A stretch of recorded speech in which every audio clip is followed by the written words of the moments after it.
स्त्रियों का गायत्री अधिकार। लेखक पंडित श्रीराम शर्मा आचार्य। भारतवर्ष में सदा से स्त्रियों का समुचित मान रहा है। उन्हें पुरुषों की अपेक्षा अधिक पवित्र भी माना जाता रहा है।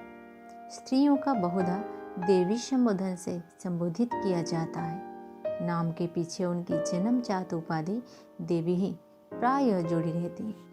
शांति देवी, गंगा देवी, दया देवी आदि देवी शब्द पर कन्याओं के नाम रखे जाते हैं। जैसे पुरुष BA शास्त्री, साहित्य रत्न आदि उपाधियां उत्तीर्ण करने पर अपने नाम के पीछे उस पदवी को लिखते हैं, वैसे ही कन्याएं अपने जन्मजात ईश्वर की प्रदत्त देवी गुणों, देवी विचारों, दिव्य विशेषताओं के कारण अलंकृत होती हैं। देवताओं और महापुरुषों के साथ उनकी अर्धगणियों के नाम भी जुड़े हैं। सीताराम, राधेश्याम, गौरीशंकर, लक्ष्मी नारायण, उमा महेश, माया ब्रह्म, सावित्री, सत्यवान आदि नामों में नारी का पहला और नर का दूसरा स्थान है। पतिव्रता, दया, करुणा, सेवा, सहानुभूति, स्नेह, वात्सल्य, उदारता, भक्ति भावना आदि गुणों के नर की अपेक्षा नारी को सभी विचारवानों ने बढ़ा चढ़ा माना है। इसीलिए धार्मिक, आध्यात्मिक और ईश्वर प्राप्ति संबंधी कार्यों में नारी का सर्वत्र स्वागत किया गया है और उसे उनकी महानता के अनुकूल प्रतिष्ठा भी दी गई है। वेदों पर दृष्टिपात करने से स्पष्ट हो जाता है कि वेदों की मंत्र दृष्टा जिस प्रकार अनेक ऋषि हैं, वैसे ही अनेक ऋषिकाएं भी हैं। ईश्वरीय ज्ञान वेद महान आत्मा वाले व्यक्तियों पर प्रकट हुआ है और उनने उन मंत्रों को प्रकट किया।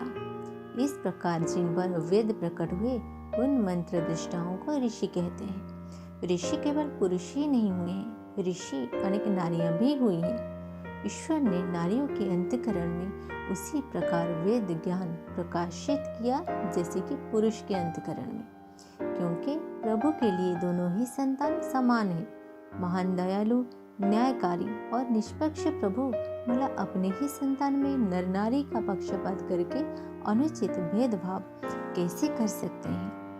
ऋग्वेद 10/50 के संपूर्ण मंत्र की ऋषिकाएं सूर्य सावित्री है। ऋषि का अर्थ निरुक्त में इस प्रकार किया है कि ऋषि दर्शनाथ स्तोमान ददर्शते ऋषियों मंत्र दृष्टा, अर्थात मंत्रों का दृष्टा अनेक रहस्यों को समझकर प्रचार करने वाला ऋषि होता है। ऋग्वेद के ऋषिकाओं की भी सूची ब्रह्म देवता के 24 अध्याय में इस प्रकार है। घोषा, गोघा, विश्वबारा, आपोलपनिशनित, ब्रह्मजाया, जहरनाम, अगस्त्य, स्वसादिति, इंद्राणी, चंद्र माताचा, शर्मा, सोमशर्वरी, लोपामुद्रा च, नदश्च, यमिनारी च, शाश्वती, श्रीलक्ष्मी, साल्पराज्ञी, वाक्श्रद्धा, मेधा च दक्षिण, सात्री, सूर्या च सावित्री, ब्रह्मवादिन्यलितः, अर्थात घोषा,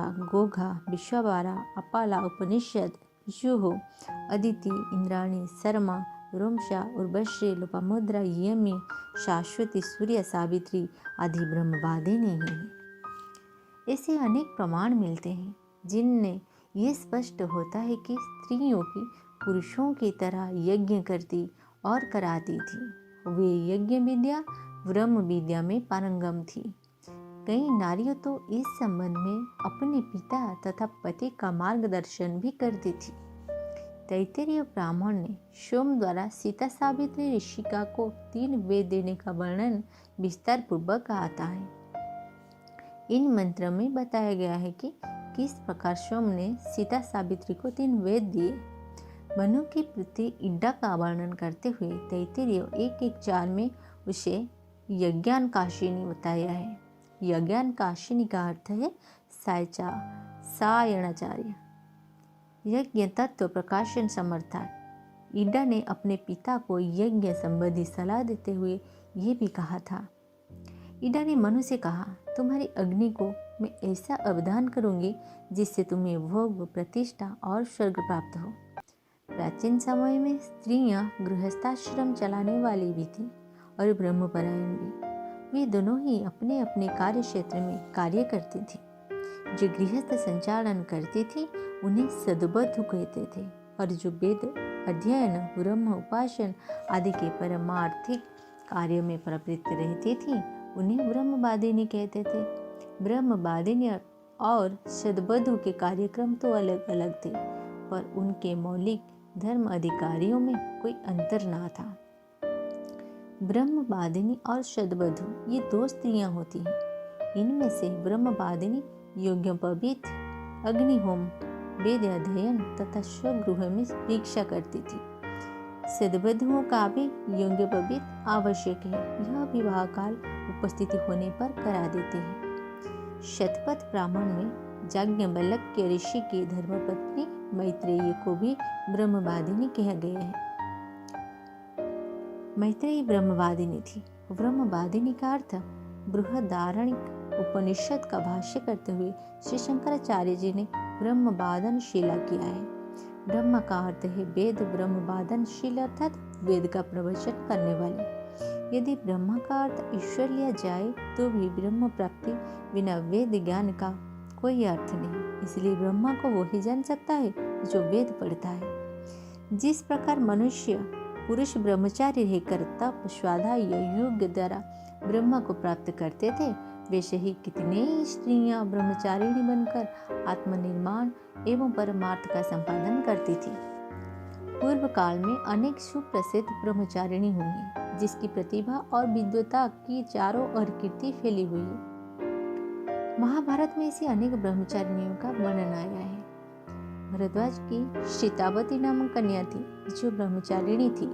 कुमारी के साथ साथ ब्रह्मचारिणी शब्द लगाने का तात्पर्य यह है कि वह अविवाहित और वेद अध्ययन करने वाली ही थी।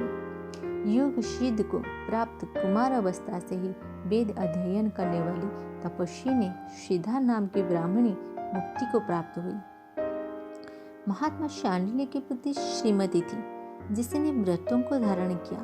वेद अध्ययन में निरंतर प्रवृत्ति, अत्यंत कठिन तप करके वह देवी ब्राह्मणों से पूजित हुई और स्वर्ग सिधारी।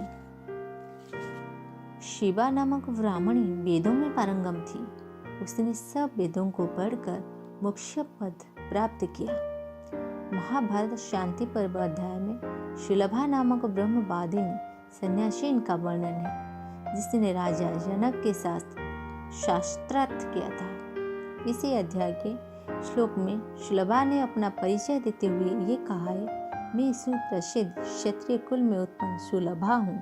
अपने अनुरूप पति के नाम मिलने से मैंने गुरुओं से शास्त्र की शिक्षा की।